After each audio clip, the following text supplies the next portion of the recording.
আও ইউযাওয়িজুহুম যুকরানা ওয়া ইনাসা, অথবা আল্লাহ পাক রব্বুল আলামিন যদি চান তাহলে তাকে কন্যা সন্তান পুত্র সন্তান উভয়টাকে একসাথে দান করেন। তাহলে বোঝা গেল সন্তান দেওয়ার মালিক কে, সন্তান নেওয়ার মালিক কে?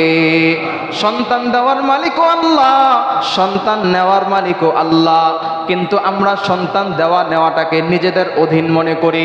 এই জন্য আমাদের পূর্বের অনেক ইতিহাসের মধ্যে জানি কেউ কেউ বলেছিলেন দুটি সন্তানের বেশি নয়, একটা হলে ভালো হয়। বোঝা গেল ও মনে করে সন্তান নিজের দায়িত্বে, সন্তান নিজের অধীনে। বরং আল্লাহ রব্বুল আলামিন বলেন ইয়াহাবু লিমান ইয়াশাউ ইনাসা ওয়া ইয়াহাবু লিমান ইয়াশাউ যুকুর। সন্তান দেওয়ার মালিক আমি আল্লাহ, সন্তান নেওয়ার মালিকও আমি আল্লাহ। যাকে ইচ্ছা আমি সন্তান দেই, আর যাকে ইচ্ছা আমি সন্তান দেই না, হাজার চেষ্টা করলেও দেই না। হয়তোবা আল্লাহ রব্বুল আলামিন তাকে সন্তান দেওয়ার মধ্যে কল্যাণ রেখেছেন, অথবা আল্লাহ রব্বুল আলামিন তাকে সন্তান না দেওয়ার মধ্যে কল্যাণ রেখেছেন। ওয়াল আসরি ইন্নাল ইনসানা লাফি খুসর ইল্লাল্লাযীনা আমানু ওয়া আমিলুস সালিহাতি ওয়া তাওয়াসাউ বিল হক্ক وتواصوا بالحق وتواصوا بالصبر وقال رسول الله صلى الله عليه وسلم اغتنم خمسا قبل خمس شبابك قبل هرمك صحتك قبل سقمك غناك قبل فقرك حياتك قبل موتك أو كما قال عليه الصلاة والسلام صدق الله مولانا العظيم وصدق رسوله النبي الكريم ونحن على ذلك لمن الشاهدين والشاكرين والحمد لله رب العالمين اللهم صل على محمد وعلى آل محمد كما صليت على إبراهيم وعلى آل إبراهيم إنك حميد مجيد اللهم بارك على محمد وعلى آل محمد كما باركت على إبراهيم وعلى آل إبراهيم إنك حميد مجيد الحمد لله আল্লাহ রব্বুল আলামিনের দরবারে অসংখ্য গণিত শুকর ও সুজুদ। আল্লাহ রব্বুল আলামিন আমাদেরকে আজকের জুমার দিনে জুমার নামাজ আদায়ের লক্ষ্যে মসজিদে আসার জন্য আগে আগে আসার তৌফিক দান করেছেন। এজন্য আমরা সকলের সমস্বরে মহান মনিবের দরবারে কালিমাতুশ শুকর আদায় করি আলহামদুলিল্লাহ। মুহতারাম হাজিরিন, কোরআনের মধ্যে সবচেয়ে ছোট্ট সূরা হলো সূরাতুল কাউসার। এরপরে সবচাইতে আরেকটি ছোট্ট সূরা, সেটা হলো সূরায়ে ওয়াল আসর, সূরাতুল আসর। এই সূরাতুল আসর আমি আপনাদের সামনে তেলাওয়াত করেছি। আজকের দিনে সূরাতুল আসরের সংক্ষিপ্ত তাফসীর সম্পর্কে আলোচনা করা হবে ইনশাআল্লাহ। পবিত্র কোরআনের মধ্যে 114টি সূরার মধ্যে সূরাতুল আসর এর অবস্থান হলো 103 নম্বর। সূরা আসরের মধ্যে আল্লাহ পাক রব্বুল আলামিন আমাদেরকে 4টা প্রেসক্রিপশন দিয়েছেন, অথবা 4টা ওষুধ দিয়েছেন। জীবনকে যদি সফল করতে চাই, জীবনকে সাফল্যমণ্ডিত করতে চাই, জীবনে যদি আমি কোনো কিছু হতে চাই, আমার এই দুনিয়ার জীবনকে যদি আমি কাজে লাগাতে চাই, তাহলে আল্লাহ রব্বুল আলামিন আমাদেরকে 4টা পদক্ষেপের কথা বলেছেন। এই 4টার মধ্যে 2টা করণীয় আর 2টা বর্জনীয়। আল্লাহ আলামিন আমাদেরকে প্রেসক্রিপশন দেওয়ার আগে নসিহত স্বরূপ এবং ওই কথাগুলোর গুরুত্ব স্বরূপ এর আগে আরও কিছু আলোচনা করেছেন। পবিত্র কোরআনের মধ্যে সূরাতুল আসরে আল্লাহ পাক রব্বুল আলামিন বলেন ওয়াল আসর ইন্নাল ইনসানা লাফি খুসর ইল্লাল্লাযীনা আমানু ওয়া আমিলুস সালিহাত ওয়া তাওয়াসাউ বিল হক ওয়া তাওয়াসাউ বিস সবর। সংক্ষেপে আমরা আগে এটার সুন্দর তর্জমাটা জানবো, এরপরে আমরা বিস্তারিত আলোচনার দিকে যাব। আল্লাহ পাক রব্বুল আলামিন বলেন, ওয়াল আসর, সময়ের শপথ, সময়ের কসম। ইন্নাল ইনসানা লাফি খুসর, নিশ্চয়ই মানুষ ক্ষতির মধ্যে আছে, নোকসানের মধ্যে আছে, মানুষ হতাশার মধ্যে আছে। ইল্লাল্লাযীনা আমানু ওয়া আমিলুস সালিহাত, তবে ওই চার শ্রেণীর মানুষ ক্ষতির মধ্যে নাই। এক নম্বর, আল্লাযীনা আমানু, যারা ঈমানদার, ওয়া আমিলুস সালিহাত, যারা নেক আমল করে। তিন নম্বর, ওয়া তাওয়াসাউ বিল হক, যারা একে অপরকে হক কথা বলে বা হক কথা বলার জন্য আদেশ করে। ওয়া তাওয়াসাউ বিস সবর, এবং যারা একে অপরকে ধৈর্য ধারণের কথা বলে। আল্লাহ পাক রব্বুল আলামিন এই সূরাতুল আসরের শুরুতে চারটা যেই বিষয়, অথবা দ্বিতীয় নম্বর যেই কথাটা, ইন্নাল ইনসানা লাফি খুসর, নিশ্চয়ই মানুষ ক্ষতির মধ্যে আছে, এই কথাটা বলার আগে আল্লাহ রব্বুল আলামিন কসম খেয়েছেন, শপথ খেয়েছেন। আমরা আমাদের মানবিক দিক থেকে মানুষ হিসেবে আমাদের একটা বৈশিষ্ট্য হলো যে আমাদের সাধারণ কোনো কথাকে যদি কোনো গুরুত্বের সহিত অপরের কাছে পৌঁছাতে চাই, আমার কথা অন্য ব্যক্তি বা আমি যাকে সম্বোধন করে কোনো কথা বলতেছি, সে আমার কথাটাকে গুরুত্বের সহিত শুনুক, এই মনোভাব নিয়ে যদি আমি তাকে কোনো কথা বলি, তখন আমরা সাধারণত আমাদের কথার শুরুতে কসম বা শপথের কোনো বাক্য শব্দ ব্যবহার করি। যেমন ধরেন, কেউ যদি ব্যবসায়ী হয়, তো এক ব্যবসায়ী আরেক ব্যবসায়ীকে যদি কোনো কিছু বলতে চায়, তখন বলে, ভাই বিশ্বাস কর, এই আমার এই ক্যাশ বক্স, এটাকে ধরে বা ছুঁয়ে বলতেছি। অর্থাৎ ব্যবসায়ীর কাছে তার ক্যাশ বক্স এটা অনেক মূল্যবান, এটার অনেক গুরুত্ব তার কাছে। ঠিক তেমনইভাবে পিতামাতা যখন আরেকজনের সামনে কোনো গুরুত্বপূর্ণ কথা বলে, তার সন্তান যদি তার সামনে থাকে, বলে আমার সন্তানের গা ছুঁয়ে বলতেছি, আমার সন্তানের মাথায় হাত রেখে বলতেছি। অর্থাৎ একজন আরেকজনের কাছে তার নিজের অভিব্যক্তি, তার নিজের কথাটাকে সুন্দরভাবে উপস্থাপন করে গুরুত্বপূর্ণ করে তোলার জন্য সে কোনো বিষয়ের শপথ করে। আল্লাহ রাব্বুল আলামিন আমাদের সামনের যে কথাটা, ওই কথাটাকে গুরুত্বপূর্ণ করে তোলার জন্য আল্লাহ রাব্বুল আলামিনও শপথ খেয়েছেন। এবার এখানে ছোট্ট একটা প্রশ্ন আসে যে আমরা তো মানুষের কথার মধ্যে সত্য মিথ্যার সংমিশ্রণ থাকতে পারে, এজন্য মানুষ শপথ করে। কিন্তু আল্লাহ রাব্বুল আলামিন যেটা শপথ ছাড়াও বলেন, এটাও শতভাগ পালনীয় বিষয়। এখানেও বিন্দু পরিমাণ এখানে সন্দেহের লেশ মাত্র নাই, কেউ সন্দেহ করার সুযোগও নাই। তাহলে আল্লাহ রাব্বুল আলামিন কেন শপথ করতে গেলেন? আবার এখানে অনেক প্রশ্ন আছে যে আল্লাহর নাম ছাড়া অন্য কারো নামে শপথ করা যাবে কিনা, এগুলো দীর্ঘ আলোচনা।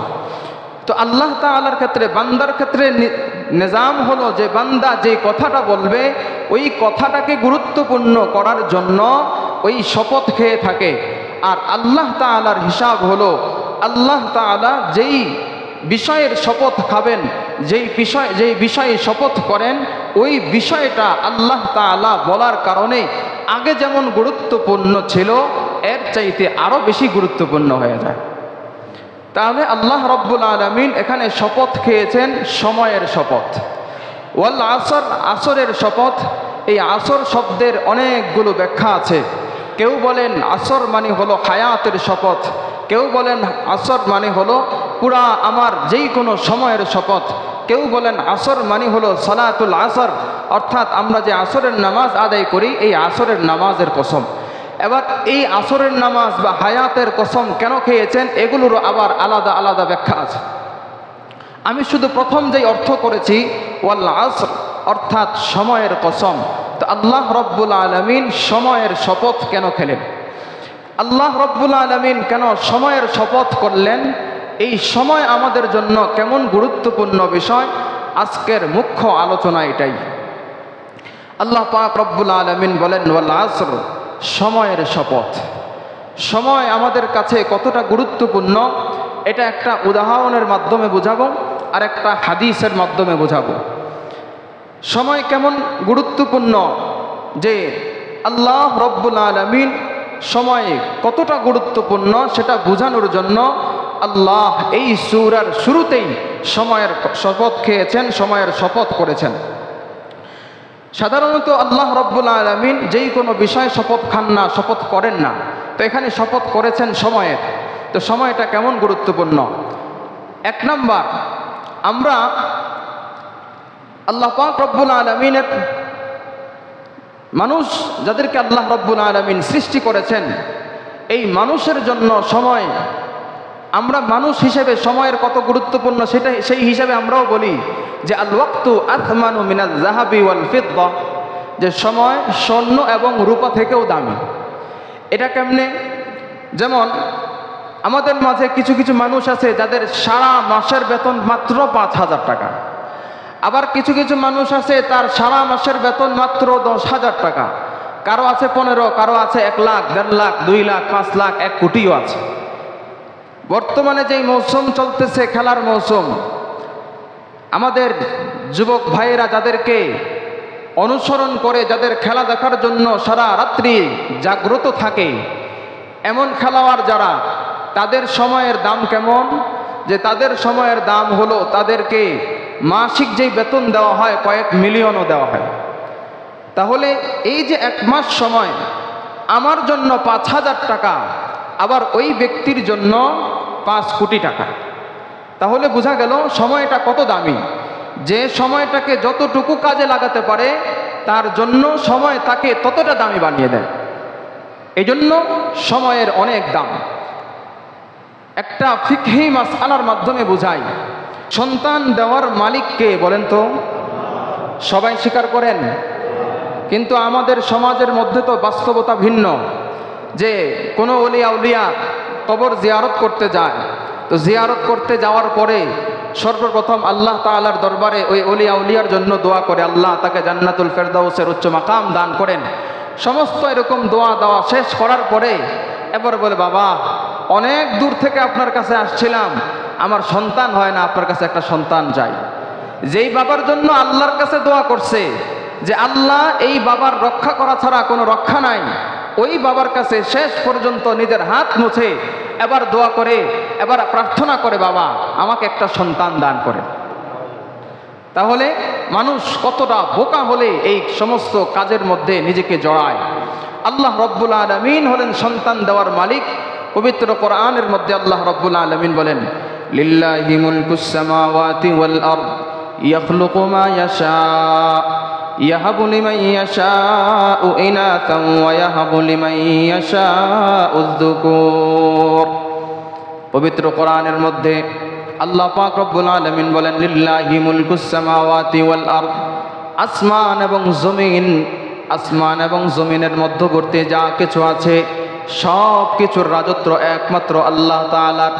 ইয়াখলুকু মা ইয়াশা, আসমানের মধ্যে আল্লাহ পাক রব্বুল আলামিন যা চান সৃষ্টি করেন, জমিনের মধ্যে আল্লাহ পাক রব্বুল আলামিন যা চান তাই সৃষ্টি করেন। ইয়াখলুকু মা ইয়াশা ইয়াহাবু লিমান ইয়াশাউ ইনাসান ওয়া ইয়াহাবু লিমান ইয়াশাউ যুকুর। আল্লাহ পাক রব্বুল আলামিন যাকে চান কন্যা সন্তান দান করেন, যাকে চান পুত্র সন্তান দান করেন। এই আয়াতের মধ্যে লম্বা ব্যাখ্যা, কেন আল্লাহ রব্বুল আলামিন প্রথমে কন্যা সন্তানের কথা আলোচনা করলেন। বোঝা গেল প্রথমে যেহেতু কন্যা সন্তানের আলোচনা করেছেন, কন্যা সন্তানের দাম আল্লাহ তাআলার কাছে অনেক বেশি। ইয়াহাবু লিমান ইয়াশাউ ইনাসান ওয়া ইয়াহাবু লিমান ইয়াশাউ যুকুর। আল্লাহ পাক রব্বুল আলামিন যাকে চান তাকে কন্যা সন্তান দান করেন। দ্বিতীয়ত আল্লাহ পাক রব্বুল আলামিন যাকে চান তাকে পুত্র সন্তান দান করেন। আও ইয়াহাবু লিমান ইয়াশাউ ইনাসান ওয়া ইয়াহাবু লিমান ইয়াশাউ যুকুর আও ইউযাওয়িজুহুম যুকরানা ওয়া ইনাসা, অথবা আল্লাহ পাক রব্বুল আলামিন যদি চান তাহলে তাকে কন্যা সন্তান পুত্র সন্তান উভয়টাকে একসাথে দান করেন। তাহলে বোঝা গেল সন্তান দেওয়ার মালিক কে? সন্তান নেওয়ার মালিক কে? সন্তান দেওয়ার মালিকও আল্লাহ, সন্তান নেওয়ার মালিকও আল্লাহ। কিন্তু আমরা সন্তান দেওয়া নেওয়াটাকে নিজেদের অধীন মনে করি। এই জন্য আমাদের পূর্বের অনেক ইতিহাসের মধ্যে জানি কেউ কেউ বলেছিলেন দুটি সন্তানের বেশি নয়, একটা হলে ভালো হয়। বোঝা গেল ও মনে করে সন্তান নিজের দায়িত্বে, সন্তান নিজের অধীনে। বরং আল্লাহ রব্বুল আলামিন বলেন ইয়াহাবু লিমান ইয়াশাউ ইনাসা ওয়া ইয়াহাবু লিমান ইয়াশাউ যুকুর। সন্তান দেওয়ার মালিক আমি আল্লাহ, সন্তান নেওয়ার মালিকও আমি আল্লাহ। যাকে ইচ্ছা আমি সন্তান দেই, আর যাকে ইচ্ছা আমি সন্তান দেই না, হাজার চেষ্টা করলেও দেই না। হয়তোবা আল্লাহ রব্বুল আলামিন তাকে সন্তান দেওয়ার মধ্যে কল্যাণ রেখেছেন, অথবা আল্লাহ রব্বুল আলামিন তাকে সন্তান না দেওয়ার মধ্যে কল্যাণ রেখেছেন।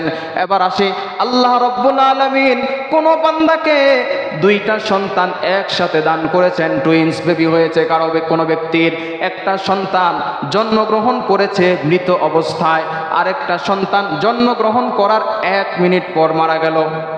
তাহলে দুইটা সন্তান একসাথে, একই জনের দুইটা সন্তান হলো। একজনের সন্তান, প্রথম যে সন্তানটা, এটা জন্মই হয়েছে মরা অবস্থায়। আর 2 নম্বর যে সন্তানটা হয়েছে সে জীবিত অবস্থায় জন্ম হয়েছে। সে 1 মিনিট সে দুনিয়াতে বেঁচে ছিল, 1 মিনিট থাকার পরে সেও দুনিয়া থেকে চলে গেছে। এবার আসেন, এই যে 1 মিনিট সময়ের দাম, বা 1 সেকেন্ড হোক, সন্তান 1 সেকেন্ড শুধুমাত্র একটু কান্না করে, আওয়াজ করে সে দুনিয়া থেকে বিদায় নিয়ে চলে গেছে। এবার এই 2 সন্তানের মধ্যে, 2 সন্তানের, প্রথম সন্তানের দাম কেমন, দ্বিতীয় সন্তানের দাম কেমন? আচ্ছা আপনারাই বলেন যে প্রথম সন্তান যেটা জন্মগ্রহণ করেছে মৃত অবস্থায়, এটার কোনো দাম আছে? আর যেই সন্তানটা 1 সেকেন্ড ছিল, 1 মিনিট ছিল, সেটার কোনো দাম আছে? হিসাব করলে বোঝা যায় যে দোনোটাই তো জন্মগ্রহণ করার পরে দুনিয়া থেকে চলে গেছে, দোনোটাই এক হয়ে গেছে। কিন্তু না, যদি আমরা সূক্ষ্মভাবে এটার দিকে তাকাই, তাহলে বুঝবো যে 1 সেকেন্ড সময় হায়াত যে বান্দা, যেই সন্তান দুনিয়ায় নিয়ে এসেছে, ওই সন্তানের মূল্য আল্লাহ তাআলার কাছে কতটা দামি।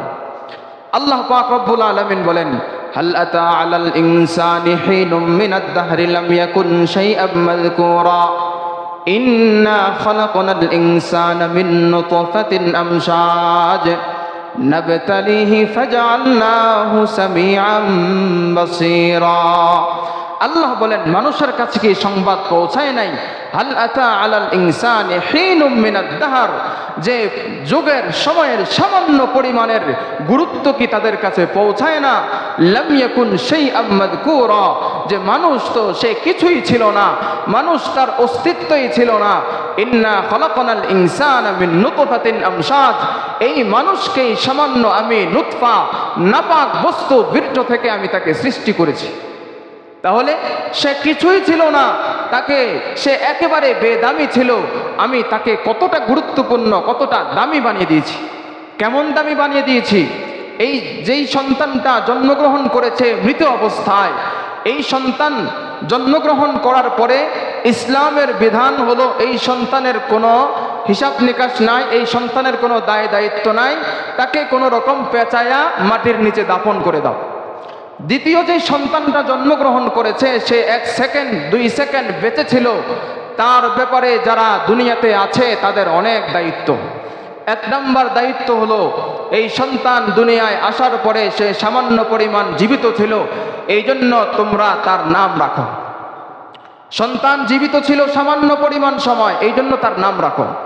2 নম্বর, যে এই সন্তান সে দুনিয়া থেকে চলে যাবে, তাকে ওই আগের সন্তানের মতো পোটলায় পেঁচায়া তারে মাটিতে দাফন করে দিবা না, সে অনেক সম্মানী, তাকে সুন্দরভাবে গোসল দাও, তাকে সুন্দরভাবে কাফনের ব্যবস্থা করো, এরপরে তার জানাজার নামাজ পড়ো। এবার আসি, তার জানাজার নামাজ যখন আমরা পড়ি, আমরা জানি জানাজার নামাজ পড়ার সময় বাচ্চা যদি ছোট হয় তাহলে তার দোয়া আলাদা, মানুষ যদি বড় হয় তার দোয়া আলাদা। বাচ্চা যদি ছেলে সন্তান হয় তার দোয়ার ক্ষেত্রে আমরা পড়ি আল্লাহুম্মা জাআলহু লানা ফারাতান ওয়া জাআলহু লানা আজরান ওয়া যুখরা ওয়া জাআলহু লানা শাফিআন ওয়া মুশাফফা এই যে দোয়াটা পড়ি, এই দোয়ার অর্থ কি? আল্লাহুম্মা জাআলহু লানা ফারাতা, আয় আল্লাহ আমরা আমাদের অগ্রগামী হিসাবে তাকে পাঠায়া দিলাম, আমাদের আমল নামায় আমরা জান্নাতে যাওয়ার অগ্রগামী হিসাবে তাকে একটা মাধ্যম বানায়া তাকে আমরা দুনিয়া থেকে আগে পাঠায়া দিলাম। ওয়াজআলহু লানা আজরান ওয়া যুখরা, আল্লাহ তাকে আমাদের প্রতিদানের বস্তু বানায়া দেন। ওয়া যুখরা, তাকে আমাদের জন্য যখীরা, আমাদের ধন ভান্ডার হিসেবে তাকে বানায়া দেন। এরপরের অংশটা দেখেন, ওয়াজআলহু লানা শাফিআ, তাকে আমাদের জন্য কিয়ামতের ময়দানে আল্লাহ তাআলার দরবারে সুপারিশকারী বানায়া দেন। ওয়াজআলহু লানা শাফিআ ওয়া মুশাফফা, যে আপনি আমাদেরকে তার মাধ্যমে তাকে আমাদের জন্য সুপারিশকারী বানায়া দেন। কেমন সুপারিশকারী হবে? যে আরেকটা উদাহরণ দেই, যেমন দেখেন আমাদের এলাকায় বা আমাদের সমাজের মধ্যে বরযাত্রী যায় না মেয়ের বাড়িতে, তো মেয়ের বাড়িতে যখন বরযাত্রী যায় কি অবস্থা হয়? যে বলছে যে আপনারা 50 জন আসবেন, তো আমাদের বাঙালিদের স্বভাব, আরে 50 জন বলছে, আর 5-6 জন বেশি যাইলে কোনো সমস্যা হয় না, তো 60 জন চলে যায়। এরকম আছে না এই এলাকায়? না আপনাদের এলাকায় না, আমাদের এলাকায় আছে। তো নিজেদের এলাকার কথাই বলি, যে 50 জন বললে 60 জন চলে যায়। এবার বরযাত্রী চলে যাওয়ার পরে মেয়ের বাবা দেখলো দাওয়াত দিলাম 50 জন, এখন আসলো 60 জন, তো চিন্তা করলো যে খাবারের ব্যবস্থা তো কম, আগে তাদেরকে খাওয়ায়া কোনো রকম ইজ্জত বাঁচাই, এরপরে আমার নিজের এলাকা আত্মীয় স্বজন যারা আছে এদেরকে দিলাম। তো কি করে? তো বাইসা আগে বরযাত্রী যারা তাদেরকে বসায় দেয়, আপনারা বসে যান।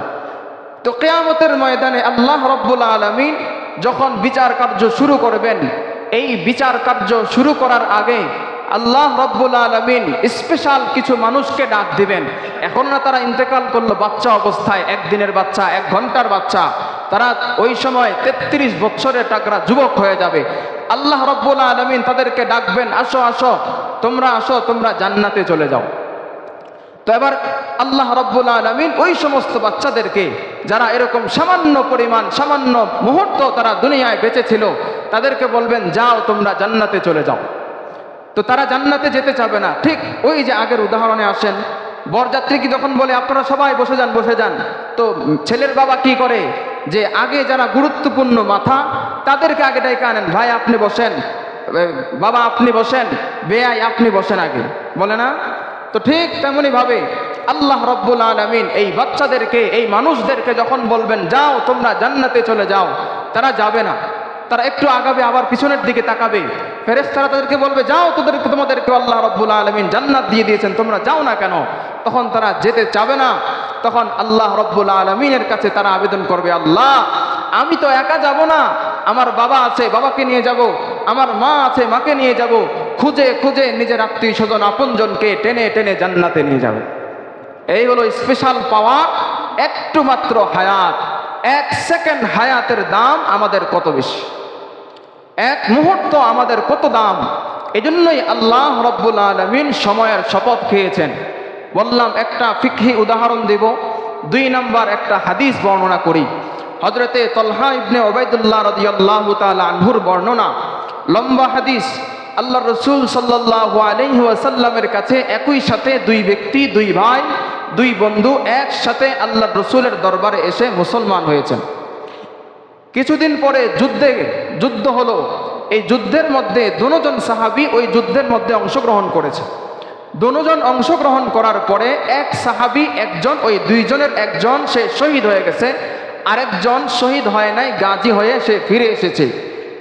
1 বছর পরে ওই প্রথম সাহাবী শহীদ হওয়ার 1 বছর পরে দ্বিতীয় সাহাবী সে ইন্তেকাল করেছে, স্বাভাবিক ইন্তেকাল। হযরতে তালহা ইবনে উবাইদুল্লাহ রাদিয়াল্লাহু তাআলা আনহু স্বপ্নের মধ্যে দেখলেন যে ওই 2 জন সাহাবীর মধ্যে ফেরেশতারা যে পরে ইন্তেকাল করছে ওই সাহাবীকে আগে জান্নাতে নিয়ে গেছে, আর ওই যে শহীদ হয়েছে ওই শহীদ সাহাবীকে একটু পরে এসে তাকেও আবার জান্নাতে নিয়ে গেছে। আর হযরত তালহা ইবনে উবাইদুল্লাহ তিনি জান্নাতে যেতে চেয়েছেন, তাকে বলে তোমার এখনো সময় হয় নাই, তুমি থাকো, তোমাকে নেওয়া যাবে না। হযরতে তালহা ইবনে উবাইদুল্লাহ রাদিয়াল্লাহু তাআলা আনহু ঘুম ভেঙে গেল। আল্লাহ রসুল সাল্লাল্লাহু আলাইহি ওয়াসাল্লামের কাছে আসলেন, জিজ্ঞাসা করলেন, ইয়া রাসূলুল্লাহ, এই স্বপ্ন দেখেছি, ব্যাখ্যা কি? আল্লাহ রসুল সাল্লাল্লাহু আলাইহি ওয়াসাল্লাম বললেন, হ্যাঁ, তুমি যেই স্বপ্ন দেখেছ বাস্তব স্বপ্ন দেখেছ, যে আল্লাহ পাক রব্বুল আলামিন যেই সাহাবী দেরিতে 1 বৎসর পরে যেই সাহাবী ইন্তেকাল করেছে, ওই সাহাবীকে আল্লাহ রব্বুল আলামিন আগেই জান্নাত দিয়েছেন। তালহা ইবনে উবাইদুল্লাহ চিন্তায় পড়ে গেলেন, ইয়া রাসূলুল্লাহ, ইসলামের মধ্যে যারা শহীদ হয় তাদের মর্যাদা সবচাইতে বেশি, তো এই শহীদ সাহাবী সে 1 বৎসর আগে শহীদ হয়ে গেছে, সে তো 1 বৎসর আগে জান্নাতে যাওয়ার কথা, সে 1 বৎসর আগে জান্নাতে না গিয়ে সে 1 বৎসর পরে যেই সাহাবী ইন্তেকাল করেছে তারপরে কেন জান্নাতে গেল? এবার আল্লাহ রসুল সাল্লাল্লাহু আলাইহি ওয়াসাল্লাম তাকে বললেন, আচ্ছা বলো, যেই সাহাবীটা 1 বৎসর জীবিত ছিল ওই সাহাবীর পরে এই সাহাবী 1 বৎসর জীবিত থাকার পরে 1 বৎসরে সে কি পুরা 1 বৎসর 5 ওয়াক্ত নামাজ আদায় করে নাই? হ্যাঁ করেছে। 1 বৎসর সে পুরা 1 রমজান পায় নাই? পেয়েছে। 1 রমজানে কি সে দান সদকা করে নাই? করেছে। 1 বৎসরে কি সে অন্যান্য নফল ইবাদত বন্দেগী করে নাই? করেছে। দুজন একই সাথে যুদ্ধের ময়দানে অংশগ্রহণ করেছে, একজন শহীদ হয়ে যাওয়ার পরে 1 বৎসর অতিরিক্ত যে ইবাদত বন্দেগীগুলো করেছে, এই ইবাদত বন্দেগীগুলোর প্রতিদান তাহলে আল্লাহ রব্বুল আলামিন কখন দিবে? বোঝা গেল যে 1 মুহূর্ত 1 সেকেন্ড সময় যদি আমি বেশি পাই, তাহলে আল্লাহ রব্বুল আলামিন আমাকে 1 সেকেন্ড বেশি সময় দিয়েছেন অন্যদের তুলনায়, যাতে করে আমি আল্লাহ রব্বুল আলামিনের জান্নাতে আগে যেতে পারি। তাহলে আল্লাহ রব্বুল আলামিন সূরাতুল আসরের মধ্যে 1 নম্বর সূরাতুল আসরের শুরুতেই প্রথমেই শপথ খেয়েছেন ওয়াল আসর, সময়ের কসম। তাহলে বোঝা গেল সময়ের কত দাম। কিন্তু আমাদের যুব সমাজ, এই যুব সমাজ কেন, আমরা বৃদ্ধ যারা, তাদেরও এমন অবস্থা হয়ে গেছে যে 1 মুহূর্ত কেন 1 ঘন্টা, কয়েক ঘন্টা বিলিয়ে দিত আমাদের সময়, আমাদের সময়কে নষ্ট করতে আমরা এখন কার্পণ্য করতেছি না। রাত 3টা-4টার দিকে খেলা হবে, ওই 3টা-4টার দিকে খেলা দেখতে হলে যদি ঘুমায়া যাই, ঘুম থেকে তো হয়তো বা জাগ্রত হতে পারবো না, এই জন্য সারা রাত্রি জাগরণ করে, সারা রাত্রি জেগে থেকে এরপরে ভোর রাত্রিতে খেলাধুলা দেখে শেষ করে ফজরের নামাজের ঠিক আগ মুহূর্তে বান্দা ঘুমায়া যায়। তাহলে ওই যে সময়ের কত দাম, আল্লাহ পাক রব্বুল আলামিন আমাদেরকে যে এত গুরুত্বপূর্ণ সময় দান করেছেন, এই গুরুত্বপূর্ণ সময়গুলোকে আমরা কিভাবে নষ্ট করে দিচ্ছি। আল্লাহ রসুল সাল্লাল্লাহু আলাইহি ওয়াসাল্লাম হাদিসের মধ্যে বলছেন যে 5টা জিনিসকে তোমরা কদর করো, 5টা জিনিসকে গনিমত মনে করো। এর মধ্যে 1 নম্বর হলো হায়াতাকা ক্বাবলা মাউতিক, মৃত্যু আসার আগে তুমি তোমার হায়াতকে, তুমি তোমার জীবনটাকে কাজে লাগাও, তুমি তোমার সময়টাকে কাজে লাগাও, তুমি তোমার জীবনটাকে খেলায় খেলায় নষ্ট করো না, কারণ এই জীবনের মূল্য অনেক বেশি। আল্লাহ পাক রব্বুল আলামিন এরপরে বলেন, ওয়াল আসর ইন্নাল ইনসানা লাফি খুসর ইল্লাল্লাযীনা আমানু ওয়া আমিলুস সালিহাত ওয়া তাওয়াসাউ বিল হক ওয়া তাওয়াসাউ বিস সবর। আল্লাহ রব্বুল আলামিন সময়ের শপথ খেয়েছেন, এরপরে বলেন ইন্নাল ইনসানা লাফি খুসর, নিশ্চয়ই সমস্ত মানুষ ক্ষতির মধ্যে আছে, নিশ্চয় সমস্ত মানুষ ক্ষতির মধ্যে নিমজ্জিত। এর দ্বারা উদ্দেশ্য হলো শুধু মুসলমান নয়, বরং পুরা দুনিয়ার মধ্যে যত মানুষ আছে সমস্ত মানুষ ক্ষতির মধ্যে আছে। তাহলে সমস্ত মানুষ ক্ষতির মধ্যে কিভাবে আছে? ওই যে সময়কে নষ্ট করার দিক থেকে ক্ষতির মধ্যে আছে। যে সমস্ত মানুষ সময়কে কাজে লাগাচ্ছে, সে ওই সময়কে নষ্ট না করার কারণে সে ক্ষতির মধ্যে নাই।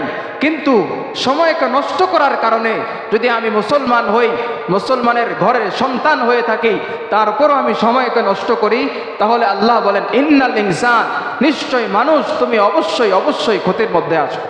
তাহলে এই মানুষের কাতারে আমিও পড়ি, আমি মুসলমান হিসেবে মানুষ দাবি করি, তা গায়রে মুসলমান যারা, বেঈমান যারা, তারাও মানুষ, তারাও ক্ষতির মধ্যে আছে, কারণ তারাও তাদের সময়টাকে নষ্ট করতেছে। সময় কেমন দামি!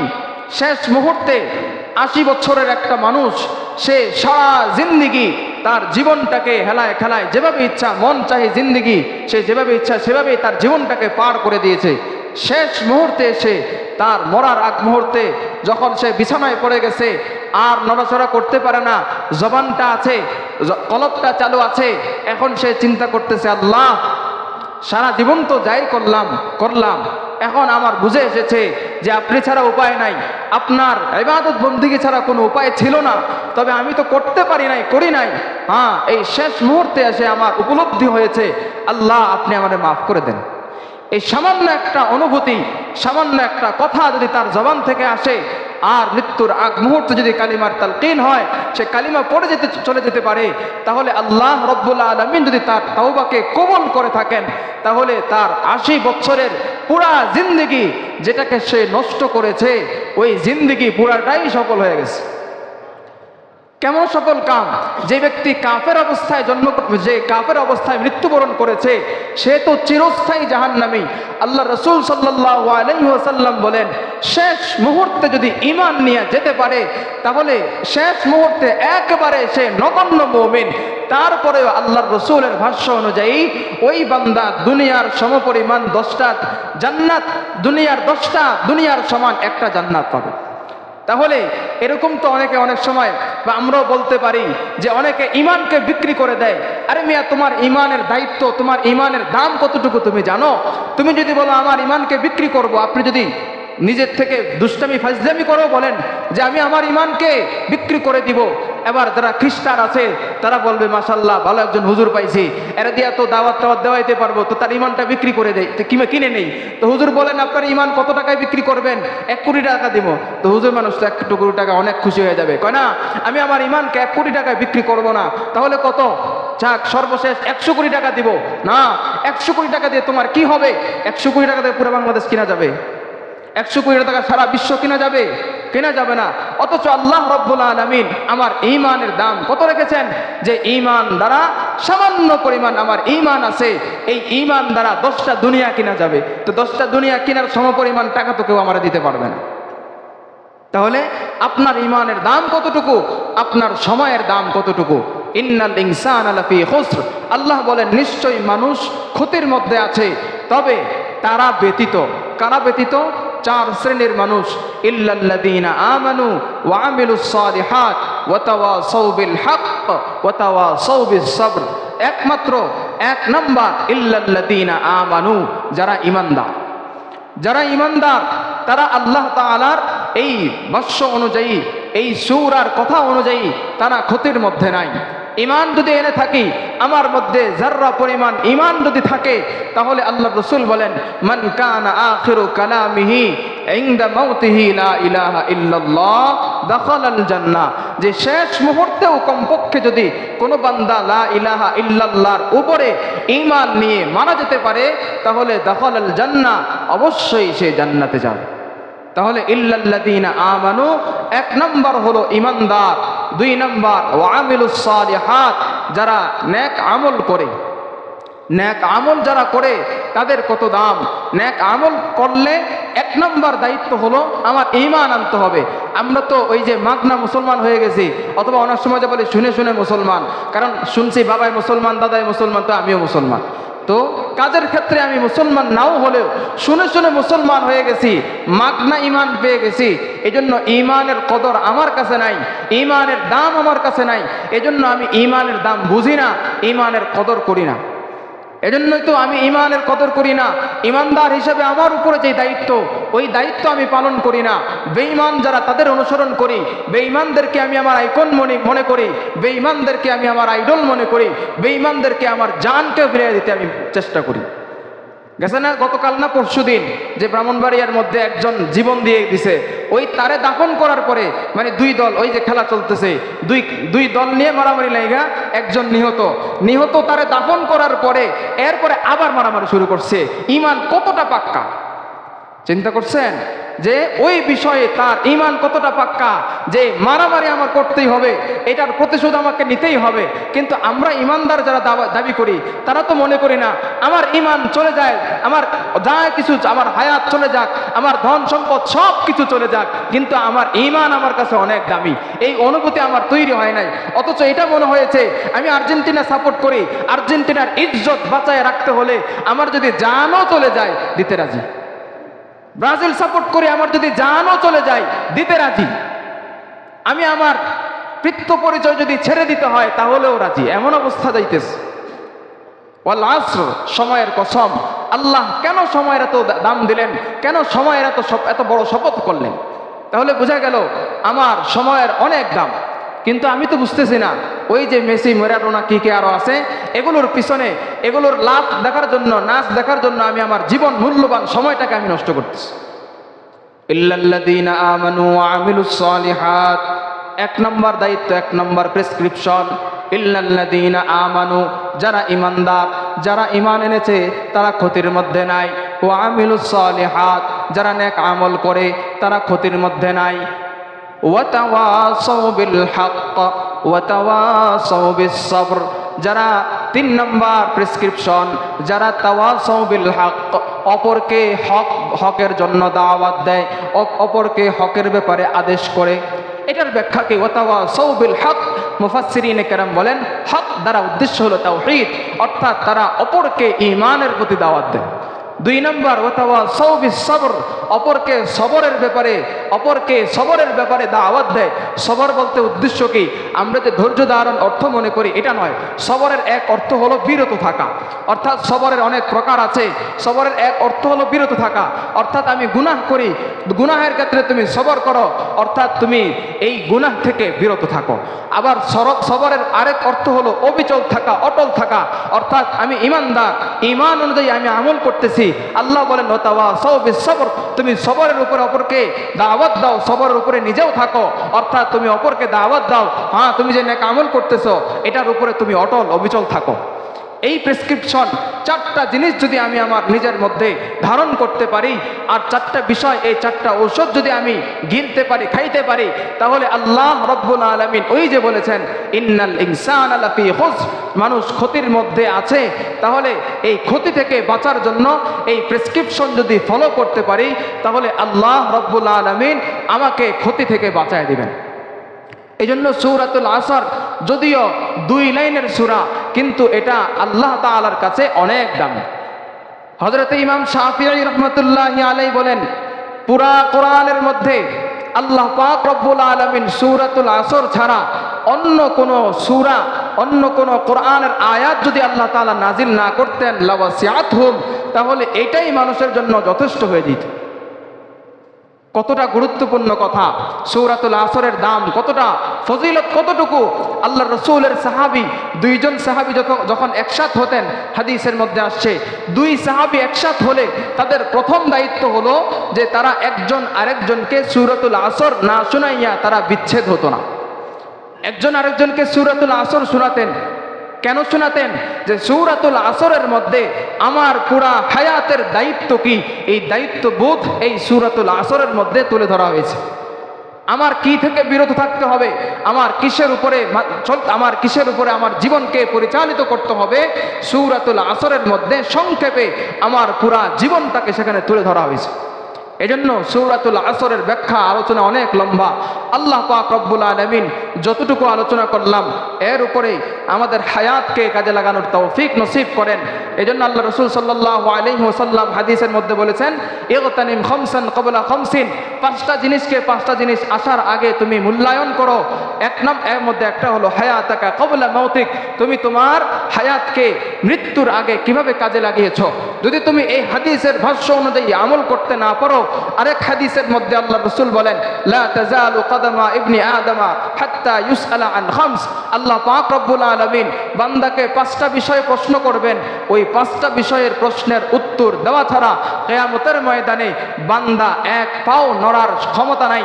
আল্লাহ পাক রব্বুল আলামিন তাকে জিজ্ঞাসা করবেন আন শাবাবিহি ফিমা আবলা, তোমার যৌবনটাকে তুমি বিশেষভাবে কোথায় কাজে লাগিয়েছ, ওয়ান উমরিহি ফিমা আফনা, তুমি তোমার জীবনটা কোথায় ব্যয় করেছো, পুরা জীবন কিভাবে ব্যয় করেছো সেই সম্পর্কে জিজ্ঞাসা করা হবে। স্পেশালি আন শাবাবিহি ফিমা আবলা, তোমার যৌবনটা তুমি কোথায় লাগিয়েছো।